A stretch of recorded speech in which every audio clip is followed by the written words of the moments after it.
I'm George McGuinness from Greencastle. Valley MacArthur, Greencastle, say. That's the town line.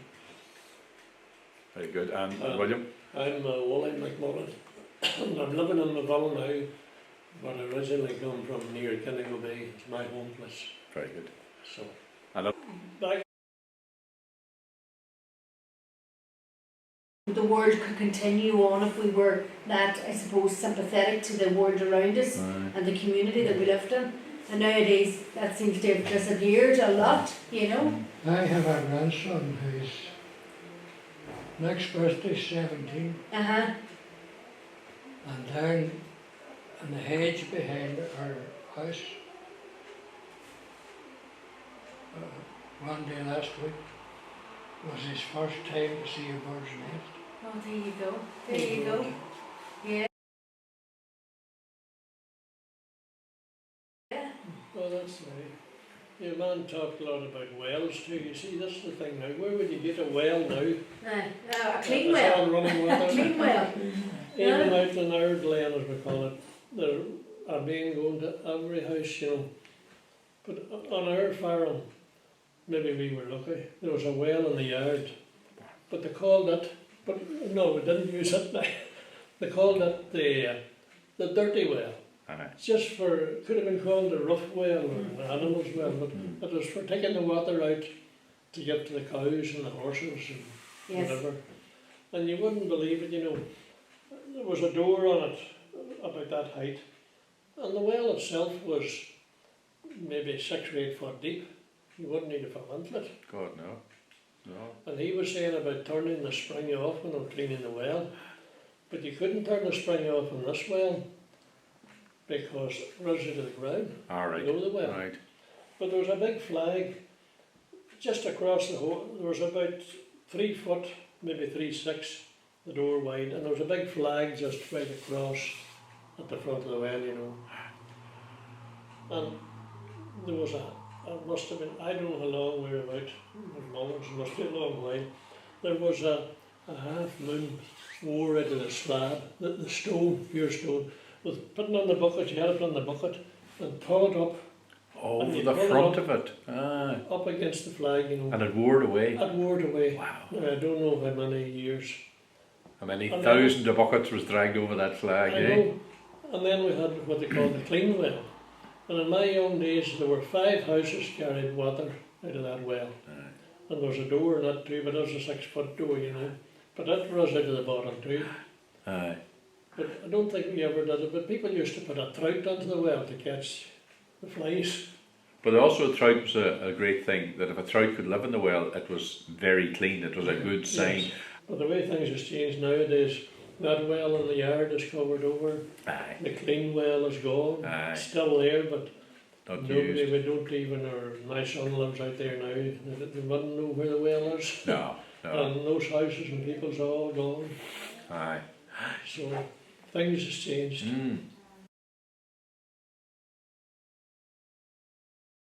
Well, the milkman always came and left the milk bottle, you know. And if you bought a mineral in the shop, sure, it was a glass bottle. And if you took it back, you got whatever, 6pence or whatever it was, you know. And there would have been no pollution or plastic or anything like that at all. And all the bags that came with the, we'll say, fertiliser, you know, now it's all plastic. It would be, I think, a jute bag you would call it, you know. And there would be 200 weight on it, and George would know about this, he worked in Swoley. And had to carry it maybe, or maybe wheel it down in a trolley and let some other poor devil carry it off the lorry. And the bags of meal for feeding animals, not that it's all silos now and all, but they were all jute bags too, you know. Plastic wasn't done in them days, you know. No. And It's everywhere now. Everywhere. Wasn't. Beekeeping's not as easy now as it was back the days we're talking about. No. My uncle kept bees, and if you said to him, well, he's dead now, but about feeding bees, he'd be looking at you, you wouldn't know what you were talking about, because you had no need to feed them. No. Plenty of food out there. but now there's not. And would you find, Willie, that there is a big problem with all this spraying and all the rest and what's happening? Very big problem. And then we had this varroa mite. Aye. But now, it's nearly gone. I was looking at my bees the other day, you know, the run a varroa floor, Aye. I took out the tray. And my eyes is not as good now as it used to be, and I couldn't see nothing, but I took it up to the house to have a look with my glasses, you know, but then I forgot that I couldn't see no varroa. Great. Good, good. Just to sign. be, I've no bother seeing them, you know. Aye. And then spraying, and you know the worst problem is, and I hope you don't do it, is import bees. No, no, no. Even from Ireland and other district, you know. But sure, that's what they were saying about bringing on the queens, you know, that's what you can mail order now from, and you don't know where they're coming from. But sure, people you can't talk to. No. You know, Well, they're- even the people in our association do. Aye. In them days, you married young. Yes. And I got married to a Mullin woman, and she wouldn't leave her mammy to come out to the country. So I built a house out the Cairn Road, and it's just out past the petrol station there. So I'm there now 50 years. Wow. Yeah, I got married to Willie's wife, was a Lioness sisters. All right. Oh, Very good. We got married in 1961. I was 25 and she was 20. All right. Very good. And So what was what were the tell me about the weddings? What were the wedding? You know, the wedding breakfast or all that. You know, what was there? Or did you go away or honeymoons or any of that? yes, well, it was much the same as now, but not as elaborate, like, you know. Aye. My wife would have made her own dress and she made Kathleen's as well. I don't know where Willie went, but we went to London for very good. honeymoon. Right. Right. And at that time, the transport was, well, to get back, I was working on Swilly buses. And at that time, we had it was on our timetable, you could tell customers the time the boat left Belfast for to go to London, and the time that the train would have left Derry to get you to Belfast. Right.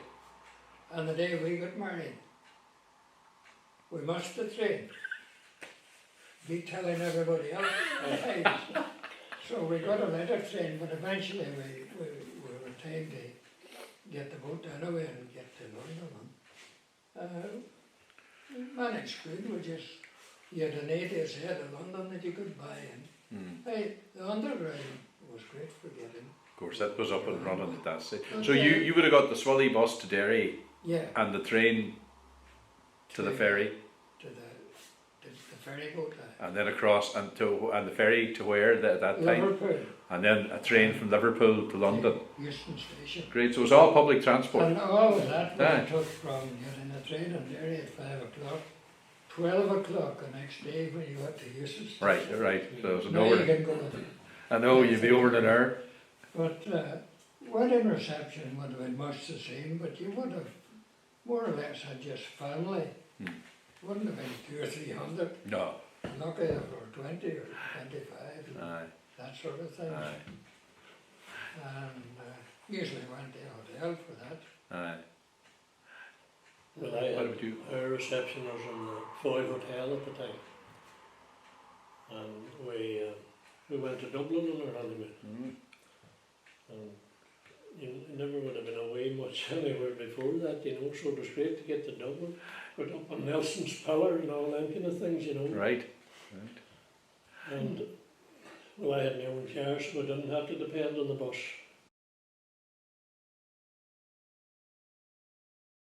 My wife worked in a factory. I was working around here at the time, but I worked down in Derry most of my working life, you know. And time goes on. We had no family for 7 years, so that gave us a wee bit of a break to do the things we wanted. I know. I built that house out the Cairn Road a wee bit, and we went to America on our holidays. Wow. And done things like that, you know. Brilliant. Went over to Manchester. things now, maybe, even with times been good, you'd have trouble doing all that, you know. You would. Well, very little people can build their own house now. They have to get a mortgage. I never got a mortgage. No. I did it myself from a joiner. I know. All right. But right. it took me, what, George, 3 years maybe. Maybe it's still not finished. You know? And you know it'll never be. It'll never be. But times were good then.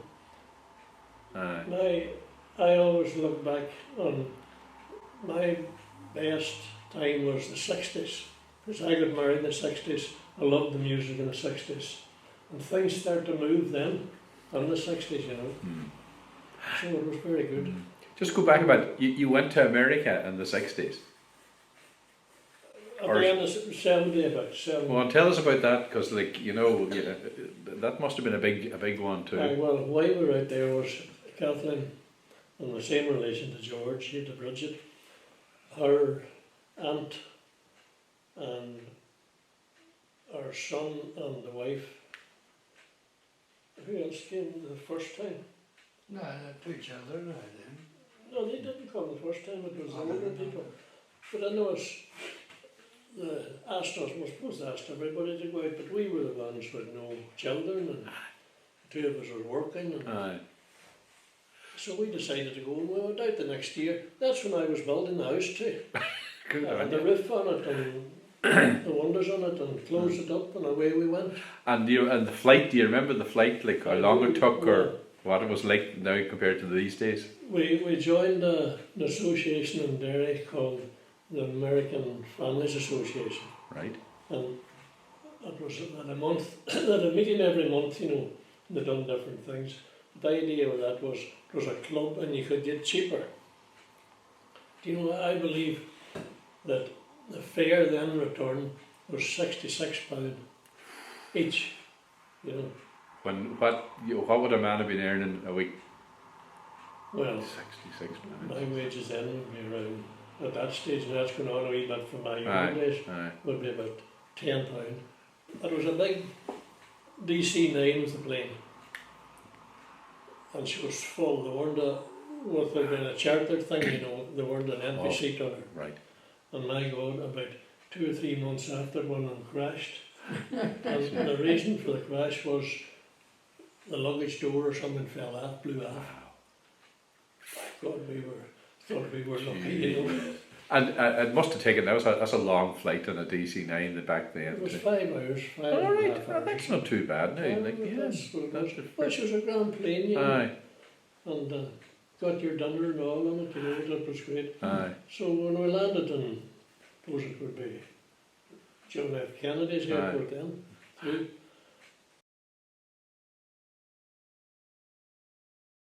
I can remember serving Mass in every one of those houses. And when I go down the Glen Road now and look, it makes me feel sad because someone's gone, the rest of them's all ruins. It's rare what 50 years can do. I know. My father died when he was 65. I was about coming 16, you know. And I always thought my father was a good man, a very good man, you know, and so was my mother. Very thrifty. Now, my mother would have, she kept hens and ducks and all that kind of thing, you know. And there was a sale for the eggs then, there weren't much money, but I bought the groceries, believe it or not. And my father always kept about 6 cows. And that means there'd be 6 calves every year, and then he kept the 6 that would be bigger, you know. And every 2 years he'd be selling 6 animals. And cattle was always a good price. You'd maybe get, if it was a good beast, you would get £50 for it, you know. And that would take on 300. And that was the money that kept everything going, along with the hens and the ducks and things like that, you know. So that's how they managed, and there were nothing spent foolish, you know. No, you didn't get no pocket money either to spend. In fact, down there, Glen, there were no cars. The work was all done with horses on the farm. I can remember the first tractor came down there, Glen, you know. That was a TVO Ferguson. She was bought up in the north. people used to go up to the north to buy. The farmers would have been better up there, you know, people rich up there, and they'd be selling their The second hand. stuff, you know. Aye. And when would that have been the first tractor sort of coming onto Well, that? that would be in the, around the, it'd have been the 50s, it was maybe the end of the 50s, you know, Aye. something in that era. Aye. And then things started to get better with the cattle and all. And in our townland there come 3 brand new Ford Dexters Wow. in the 1 year. And my brother was one of the ones who bought one, you know. And then there was 2 more men got them, and that was a great breakthrough, you know. Aye. A lovely job. Aye. But The 1940s, Go on now. and part of this building was the school that I would have started. Right. Started here in 1940, that was about 2 years into the war. And at that time, because of the war, and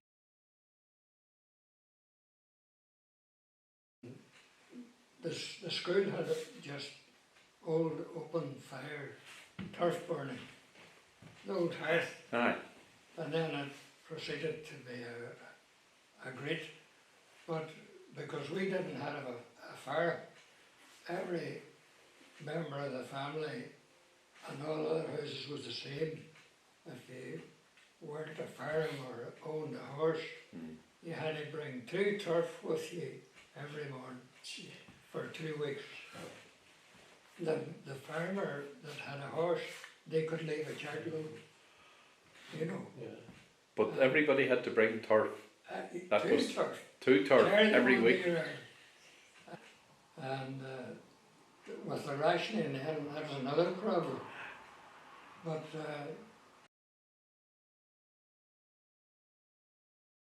what happened at that time too was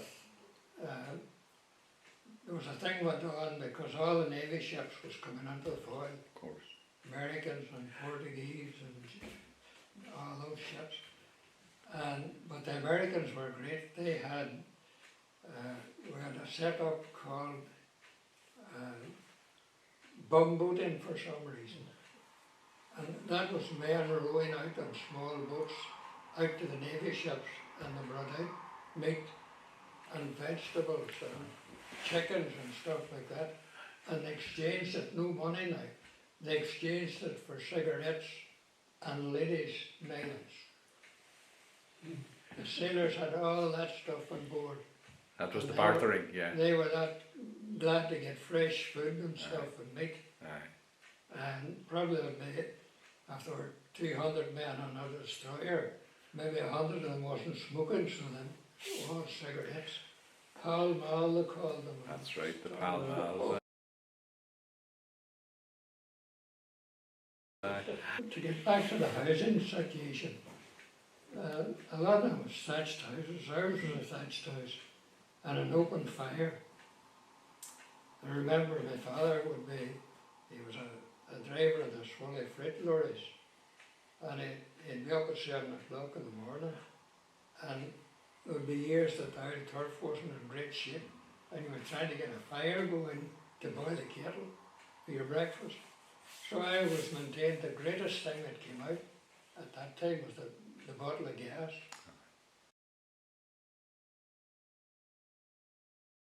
Was theirs. Most young boys in this area here would have started fishing. They would even have left school early, maybe at 12 to go on fishing. Right, right. And the other way then you could get employment. A lot of men went to sea.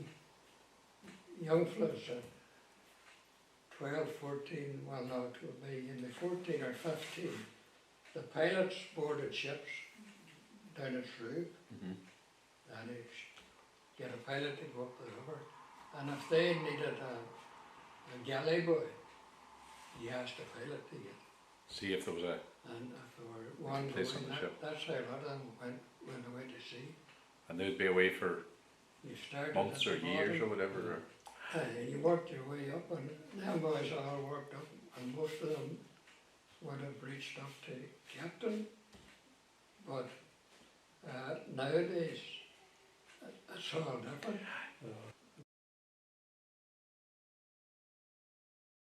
My wife's grandmother which is Wally's wife's grandmother as well.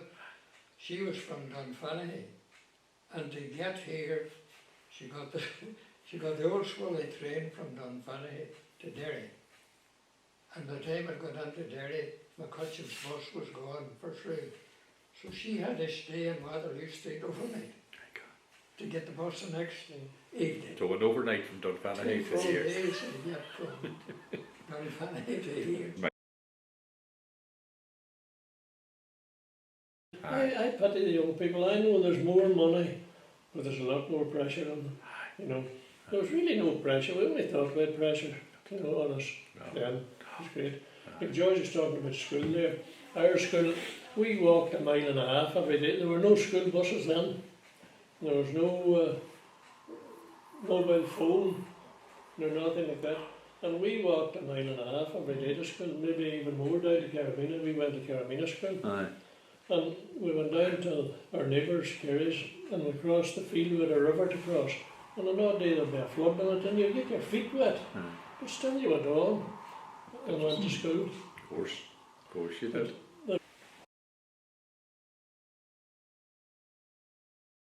So do you keep many bees now? Not such money now. There was a time I kept 40 hives. 40 Really? hives. Wow. 40. I did my beekeeping course last year online now, Oh, but I didn't do it physically, so I think I need to spend time with the bees before I can say that I did the course, But, you know, anyway.